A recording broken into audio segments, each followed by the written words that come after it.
Bienvenidos a las clases de Anatomía Academia Briceño.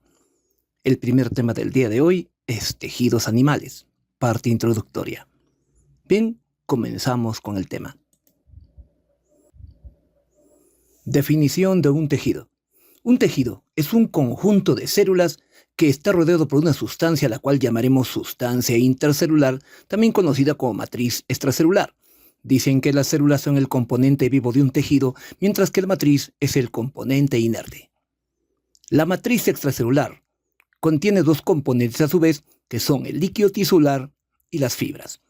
El líquido tisular, también llamado sustancia amorfa, es un conjunto de nutrientes que se encargan de alimentar células, mientras que las fibras son proteínas que se encargan de unir células. El líquido tisular o sustancia amorfa se encuentra formado por glucosaminoglicanos, glucoproteínas, proteoglicanos, agua y sal. Los glucosaminoglicanos, las glucoproteínas, proteoglicanos, agua y sal tienen diferente composición química, pero es fácil de entender qué es lo que contiene cada uno de ellos. ¿Ves en la parte superior? Vemos el gráfico de un glicano. Un glicano es un conjunto de glucosas. Más abajito ves a la glucosa señalada en este momento, al lado de ella el radical amino y mucho más abajo la proteína. Cuando juntamos estas cuatro moléculas, terminamos formando cada uno de los componentes que se encuentran en la parte superior de la lista de la sustancia amorfa. El glucosaminoglicano está formado por una glucosa, un radical amino y un glicano. Si te diste cuenta, hay una figura con esa misma descripción. La glucoproteína está formado por una glucosa y varias proteínas. Es decir, que en una glucoproteína lo que más abunda son la parte proteica. En un proteoglicano lo que más abunda son las glucosas. Esa es la gran diferencia entre una glucoproteína y un proteoglicano.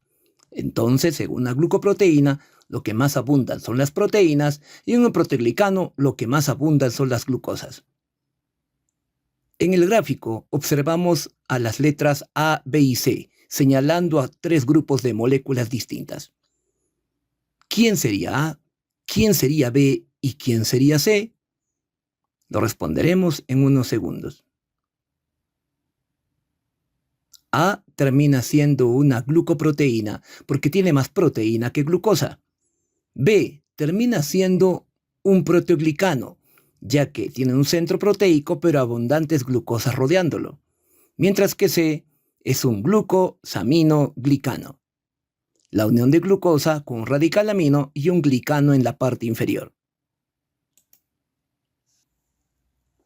Recordar que el segundo componente de la sustancia intercelular son las fibras, y hemos indicado que las fibras son proteínas. Clasificando las proteínas existen dos tipos de proteínas, que son las holoproteínas y las heteroproteínas. Las holoproteínas son aquellas formadas únicamente por puro aminoácido, es decir, proteínas puras. Estas proteínas puras se clasifican en dos grupos que son proteínas fibrosas y proteínas globulares. Las proteínas fibrosas son insolubles en agua y tienen forma de hilo. Principalmente, sirven como material estructural de los tejidos animales. Las proteínas globulares, por el contrario, son solubles en agua y se encuentran dobladas formando unidades compactadas que a menudo tienen forma esférica. Están relacionadas con el mantenimiento y regulación de la vida.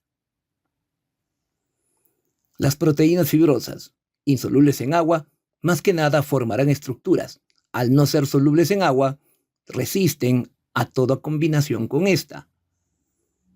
Dentro de las proteínas fibrosas tenemos a la queratina, que se encuentra en el cabello, el colágeno, que está en los tejidos conjuntivos, la elastina en los vasos sanguíneos, la fibrina en el coágulo de sangre y la fibroína en los hilos de seda. Las proteínas globulares son esféricas, solubles en agua y regulan procesos que tienen que ver con la vida. Tenemos ahí la albúmina, la insulina y las histonas. Las heteroproteínas están formadas por una proteína unida a un grupo prostético que no es proteína. Es decir, una proteína unida a una sustancia que no es proteica. Ejemplo, las glucoproteínas, que son proteínas unidas al glúcido, las fosfoproteínas, que son proteínas unidas al fosfato, y las metaloproteínas, que son proteínas unidas a un metal. Los ejemplos se ven en la imagen. En histología sabemos que existen 4 tejidos básicos, que son el tejido epitelial, el tejido conectivo, el tejido muscular y el tejido nervioso. Para clasificar estos tejidos debemos tomar en cuenta sus estructuras microscópicas. Clasificación de los tejidos básicos. El tejido epitelial se encuentra rodeando al cuerpo, formando, por ejemplo, la epidermis. También rodea a vísceras huecas, como en el mesotelio, o en su parte interna revistiendo vasos sanguíneos, como en el caso del endotelio. El tejido epitelial cumple 7 funciones básicas que son: primero, función protectora, dado por el epitelio de revestimiento cubierta, conocido también como epidermis. Se encarga de proteger de daño mecánico y traumas. Función germinativa. El tejido epitelial puede ser capaz de crear gametos, ya que el testículo y el ovario presentan tejido epitelial con esa propiedad. El tejido epitelial también tiene función sensorial. Los 5 sentidos, vista, olfato, gusto, tacto y audición, también están hechos de tejido epitelial. Función lubricante. La mucosa y la serosa, que forman parte de las 4 capas del tubo digestivo, tienen función de tejido epitelial, ya que la mucosa se encarga de crear un lubricante llamado moco que favorece el movimiento de los alimentos por el tubo digestivo, al igual que la eliminación de heces. Mientras que la serosa, la capa más externa del tubo digestivo, crea cera que evita la adhesión entre vísceras. Función de absorción. En el tubo digestivo se encuentran las vellosidades intestinales, las cuales, al ser tejido epitelial, cumplen la función de absorber nutrientes. Función de secreción.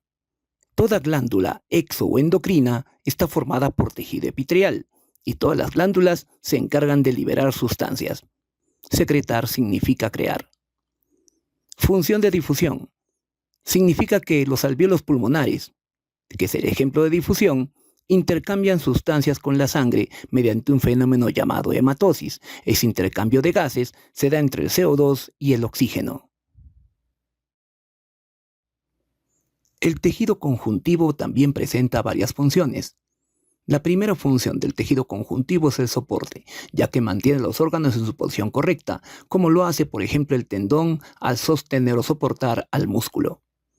Otra función del tejido conjuntivo es la nutrición. Mediante el intercambio de nutrientes y metabolitos, el tejido conjuntivo termina alimentando a otros tejidos, como son al tejido epitelial y al tejido cartilaginoso. Función de protección. El tejido conjuntivo tiene células especializadas como los macrófagos, plasmocitos y en general todos los leucocitos que protegerán contra infecciones, y también presenta los fibroblastos que ayudan a cicatrizar heridas o lesiones. Una cuarta función del tejido conjuntivo es la de almacenamiento de energía bajo la forma de grasa. En el caso del tejido muscular, el tejido muscular solo cumple una función importante, que es el movimiento del cuerpo, mientras que el tejido nervioso cumple la función de generar corriente eléctrica, es decir, impulsos nerviosos para gobernar a todo el cuerpo. Origen de los tejidos. Dicen que los tejidos nacen de 3 capitas germinales, que son el ectodermo, mesodermo y endodermo. Estas 3 capas germinales pertenecen a la gástrula. Para poder entender de dónde viene la gástrula, vemos la lámina siguiente. La fecundación resulta de la unión entre óvulo y espermatozoide. Cuando el óvulo y el espermatozoide se juntan, terminan formando una estructura conocida como huevo cigoto. Este huevo cigoto comienza a dividirse por mitosis hasta formar lo que llamaremos mórula. Luego la mórula termina formando la blástula y la blástula termina formando la gástrula, que la miramos en la siguiente imagen.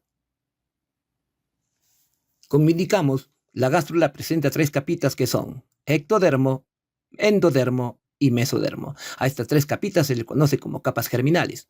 Del ectodermo nace el tejido epitelial y el tejido nervioso. Del endodermo nace el tejido epitelial y del mesodermo nace el tejido epitelial, el tejido conectivo y el tejido muscular. Como puedes apreciar en la imagen, el tejido epitelial sería el único tejido que nace de las 3 capitas germinales.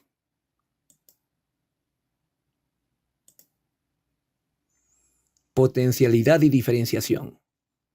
Se denomina potencia a la capacidad celular de un tejido para cumplir muchas funciones, es decir, Si una célula cumple muchas funciones, el tejido al cual pertenece esta célula será un tejido con potencia.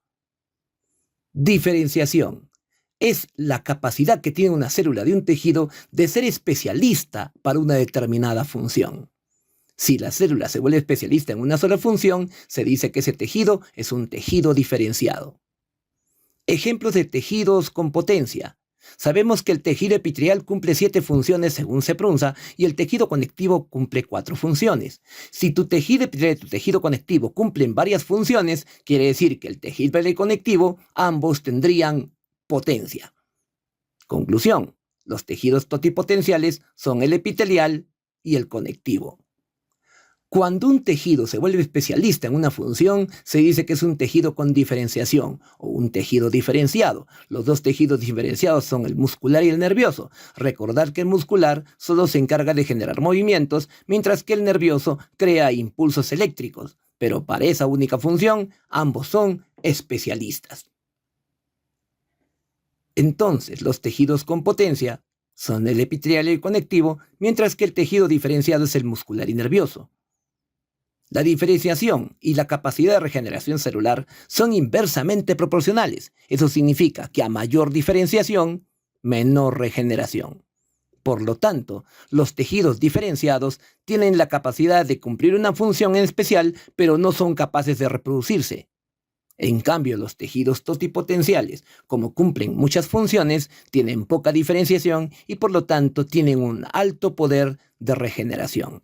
Por lo tanto, los tejidos que se reproducen son los totipotenciales, epitelial y conectivo, mientras que los tejidos diferenciados, muscular y nervioso, no pueden reproducirse.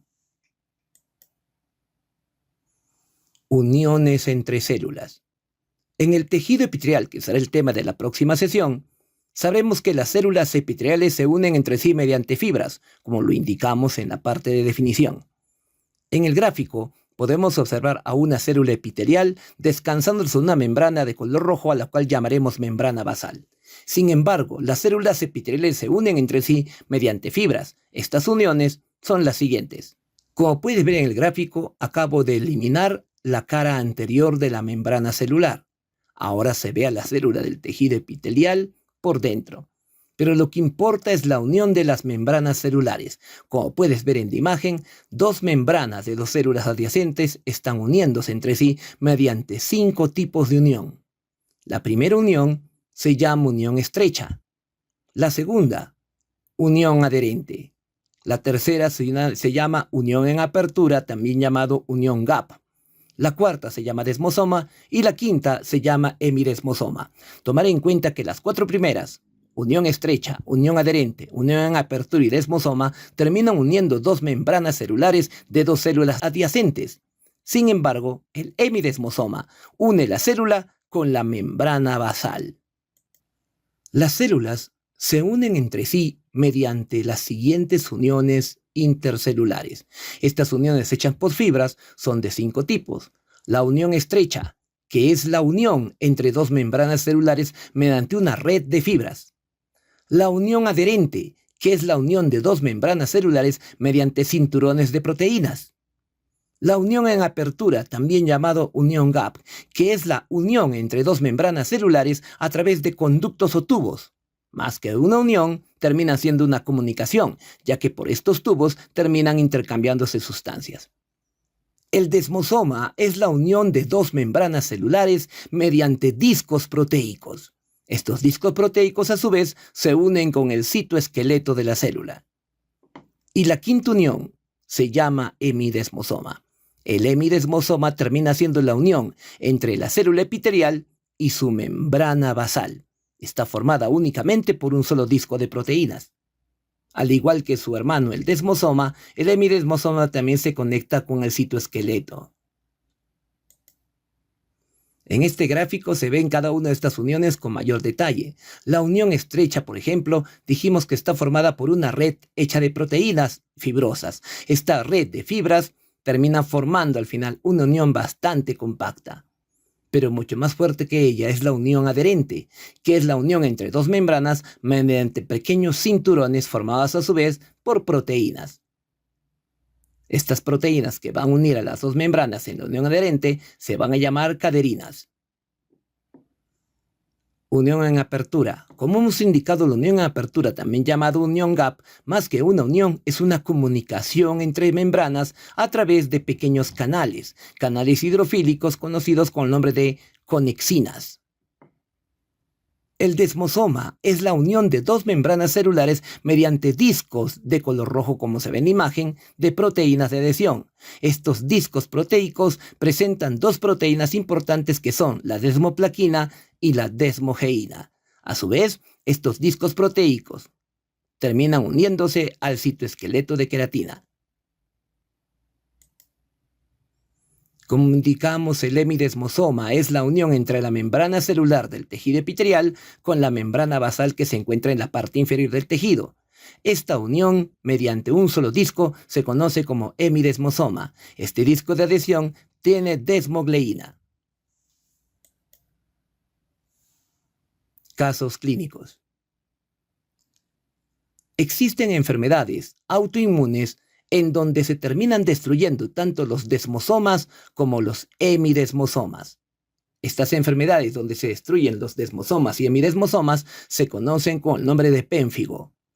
El pénfigo es una enfermedad autoinmunitaria, en donde, como puedes ver en la imagen, las células vecinas que deberían estar unidas terminan separándose debido a que se rompe la unión conocida como desmosoma.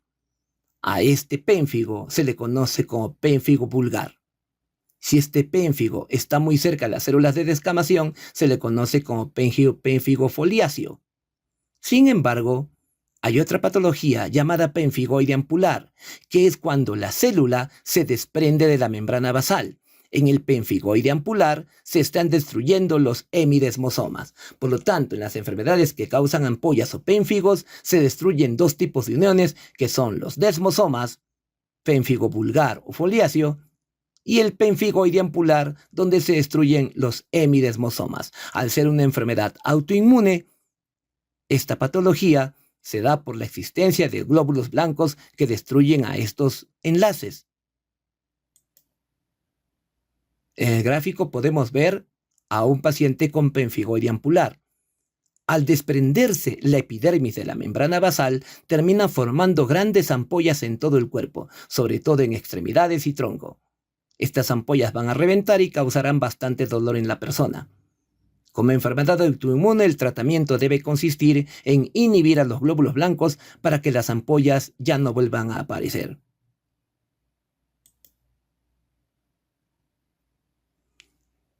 Bien, eso es todo por el día de hoy. Pequeña introducción para los muchachos del grupo Briseño. A continuación, haremos un panel de preguntas para que los alumnos practiquen con respecto a esta primera parte del tema.